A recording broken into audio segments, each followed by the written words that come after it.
Siz o'zingizni kimning ko'zi bilan baholayapsiz? Qachondir o'zingizni hech yetarlicha chiroyli emasman degandek his qilganmisiz? Go'yo kimdir sizdan chiroyliroq, yaxshiroq, mukammalroq deb ko'rinadi. Lekin bitta savol bor.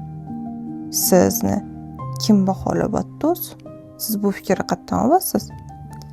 Masanoba Rahmat inson xulq-atvorining yashirin tomonlarini siz bilan birgalikda tushunamiz. O'zingiz haqingizdagi qiziqarli ma'lumotlarni o'tkazib yubormaslik uchun kanalga obuna bo'lib qo'ying. Ba'zan siz oynaga qaraysiz va go'yoki o'zingizni ko'rayotgandek bo'lasiz. Lekin biroz diqqat qilsangiz, siz o'tda o'zingiz emas, sizga qaragan ko'zlarni ko'rasiz. Va aynan shu nuqtadan boshlab siz o'zingizdan uzoqlasha boshlaysiz. Shu yerda bitta savol tug'iladi. Men yetarli emasman degan fikr o'zi aslida sizga qayerdan kelyapti? Agar o'ylab qaraydigan bo'lsangiz, bu fikr siz bilan birga tug'ilmagan. Siz sof fitratda tug'ilgansiz. Masalan, bitta bolani tasavvur qilamiz. U oynaga qaraydi, kuladi, yuzini buradi, o'ynaydi. U o'zini o'zi baholamaydi. U o'zini o'zi savol qilmaydi. Chunki u hali o'zini boshqalarning ko'zi bilan ko'rishni bilmaydi. Lekin vaqt o'tadi, u asta-sekin tashqi dunyoga aralasha boshlaydi. Avval oilasi, keyin bog'cha, keyin maktab va asta-sekin shunchaki bola emas, jamiyatda bir qismiga aylanadi. Kimdir nimadir deydi, kimdir uni solishtiradi, kimdir uni tashqi ko'rinishiga baho beradi. Bola o'ziga qarab emas, o'zi haqida aytilayotganligiga qarab o'zini ko'ra boshlaydi. Chunki biz yoshligimizda uni kim bilandir taqqoslaymiz. Qara, qo'shnining qizi qanaqa chiroyli. Sanamazgina osing bo'larkan-a, juda semirib ketibsan. Unaqa qilib yurmagin va hokazo. Bu bizani har doim aytadigan gapimiz. Tashqi ovozli asta-sekin ichkariga kirib boradi. Psixologiyada bu holatda biz ichkilashtirilgan baho deymiz. Ya'ni kimdir bir paytlar siz haqingizda aytgan gap sizni ichki haqiqatingizga aylanadi. Undan tashqari dunyo kinoindustriyasiga qaraydigan bo'lsak, bizni ongimizga ideal go'zallikka kirg'ish bilan band bo'lyapti.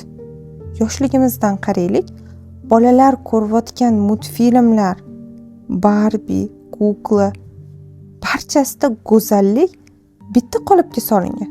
Xuddiki barchani bir qolipga kiritish uchun harakat qilyapti. Ammo hamma inson individual, bir-biriga o'xshamaydi va bir-biriga takrorlanmas. Endi sizga bitta savolim bor. Agar mezonlar doim o'zgarib tursa, nimaga siz o'zingizni doimiy hukm bilan baholashingiz kerak? Kecha chiroy boshqacha edi, bugun boshqacha. Oldin qalin qoshli modada bo'lgan bo'lsa, endi ingichka qoshli modadadir. Oldin chizilgan qoshli modada bo'lsa, endi tabiiy qoshli modadadir. Ertaga umuman boshqa stil modaga kiradi. Demak, siz o'zingizni barqaror bo'lmagan narsalarga bog'lab qo'yyapsizmi? Qo'yyapsiz. Shu sababli siz hech qachon yetarli bo'lmaysiz. Chunki o'lchovlar har doim o'zgaradi. Lekin asl savol bu emas. Siz o'zi kimsiz? Agar bu savolga siz faqat tashqi ko'rinish bilan javob beradigan bo'lsangiz, siz hech kim emassiz. Chunki tashqi narsalar doim o'zgaradi. Ichki qatlam o'zgarmaydi. Aksincha, u doim yuksalib boradi. Balki siz o'zingizni mukammal emasman deb his qilgandirsiz. Boshqalar bilan o'zingizni solishtirib, o'zingizdan qoniqmagandirsiz. Lekin unutmang, siz takrorlanmassiz. Bu dunyoda sizga o'xshaydigan boshqa hech kim yo'q. Sizning ovozingiz, sizning qarashingiz boshqa hech kimda yo'q. Siz bu dunyoda kimdandir yaxshiroq bo'lish uchun emas, o'zingiz bo'lish uchun kelgansiz. Va o'zingizni qanchalik baholaganingizdan qat'iy nazar sizning qadringizni allaqachon belgilab qo'yishgan. Va u mavjud. Qachonki siz o'zingizni boshqalar bilan solishtirishni to'xtatasiz, aynan o'sha kuni siz o'zingizni ko'rasiz. Keyingi videolarda ko'rishguncha salomat bo'ling.